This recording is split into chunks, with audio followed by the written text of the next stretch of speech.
points in that second quarter. Atlanta cleaned that up a little bit, and that's because they've been getting some of those interior steals and deflections. And as we watch, Latoya Sanders spent her time collegiately at North Carolina for Carson Mesco and his staff that he's leaned on in his first year. Randy Poole that spent time at Dallas, Chelsea Lyles, who he coached with at Florida Gulf Coast, and Cameron Brown as well for the Atlanta Dream, as right away Indiana strikes first in the second half. And we talked about Latoya Sanders, how we know her as Latoya Pringle from her days in UNC when we used to play against her. It's so weird calling her. Just down by 2 at halftime, and back-to-back looks for Indiana. Point game. Kelsey Mitchell and Caitlin Clark, the way they come off screens and are able to readjust their body mid-air, the balance that it takes at that speed coming off of screens, it's very hard to do. But that three was pure. There are shooters and there's professional scorers, and those two are the latter. Gray shifting herself on the inside. She's going to draw the foul, and Caitlin Clark picks up her third foul. She's feisty, she's competitive, and she's a perfectionist. She wants to get it right, and Stephanie White telling us before the game that they don't like to waste reps. Her, DeWanna Bonner, Sophie Cunningham, they make the most out of their use in practice and on the court. An awkward landing for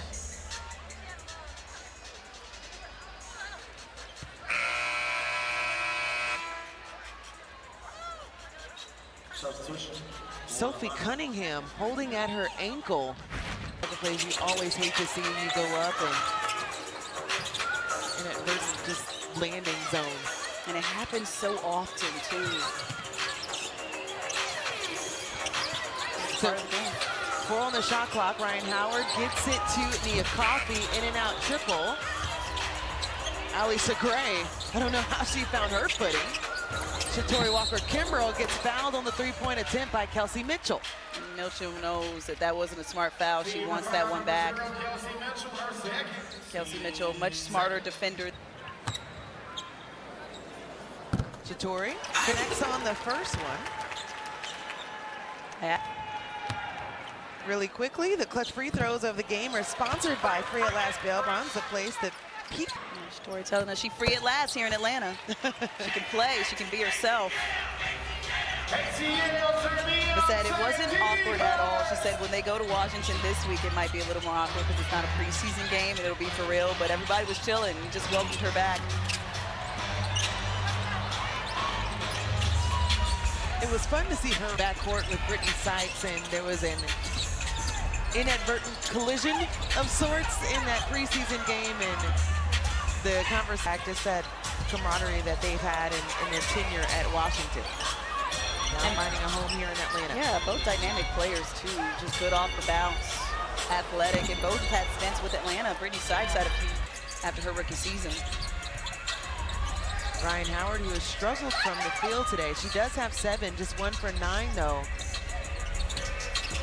Connecting more at the free throw line in this ball game. Bree Jones off the mark. Watching how Rhyne Howard, 7 points, all in the second quarter, just ignited this team. You had Tahina Powell, who started pushing the pace in that first quarter and got Atlanta back in the game in quarter. And she went 4 for 4 from the free throw line, meaning they touched the paint. And it was Atlanta. Always something that you're looking at for Leah Boston. One of the coolest connections is her seeing how she was receiving the ball from Caitlin Clark to start this season. We're seeing a lot of different rotations too for Steph White, as Bree Jones getting a rare look for the seal inside. That was an awesome seal because she pushed Aaliyah Boston right underneath the basket. Defensively, if you're Boston, you cannot get that deep, but that's a good sign for Bree Jones, who used her body well. Kelsey Mitchell, the dipsy-do to the rim. She fought for every rightfully deserved attention with Caitlin Clark last season. A lot of the attention was on her, but the Kelsey Mitchell that we saw last year really anchored that Fever team. I think she was not undervalued, but Rhyne Howard getting the block, but his call for the foul on DeWanna Bonner, can't believe it. So that will be Ryan. We restart the second half with a jump ball. Defense.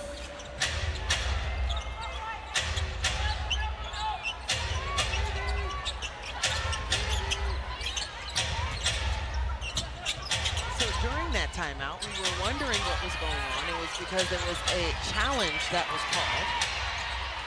And so it was successful for the jump ball there and a shot clock violation. 24-second violation. So seeing some success from that challenge. No free throws, you get a stop. Didn't get it in time to avoid the shot clock violation. Brianna Jones taking up some of that energy with Aaliyah Boston's post up. Bonner on Howard, plenty of time on the shot clock as Bree Jones begging for the ball, gets it on the deep seal and drains it as she falls to the deck. In the row that she's gotten Aaliyah Boston deep underneath the basket, and it's her movement as well. She knows how to position her body. Bodies everywhere, challenging on the floor, and another jump ball will ensue. And something the dream has been where I want to run anywhere. So Caitlin Clark will take the ball out right in front of the scorer's table. Gets it to Kelsey Mitchell up top. 10 on the shot clock, the step back pull, and off the rim. Rhyne Howard has been sitting at 7 points. All 7 of those points were in the second quarter as we're halfway through the third. Shatori finds Bree Jones again. The scoop! Bree Jones saying, where's my foul at? There's a lot of contact. She is putting on a clinic in the paint, and those are not easy shots over Aaliyah Boston. She can score in a myriad of ways. Might want to patent that scoop that we saw in the last one as Jones has 11 points, 6 in the third, and has an opportunity to build on that here. Gray finds Rhyne Howard. 3-ball good, and her first points in the second half. We can tell when her shot is going to fall because the screen didn't even need a dribble, and you can just see her line it up. We know when it's going to fall for Rhyne Howard. Hockey substitution on the way for Atlanta. Caitlin Clark in and out. Shatori thought she had a pick. Nothing there as DeWanna Bonner left alone.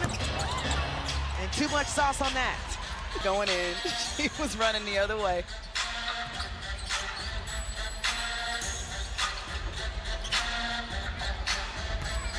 Nia again finding Beautiful. the dive of Bree Jones. And no points coming from that possession. Chelsea Mitchell so quick. In a flash, she got up the court. We were still looking down here at the other end. There was like a flash of light that we saw from the jersey as Shatori Walker-Kimbrough was talking to the official about the wrap. Caitlin Clark on the deck. DeWanna Bonner slow to get up. In this series as they have the numbers and the bucket going down for Alicia Gray. A lot of bodies hitting the floor at both ends of the court. The refs letting them play out here.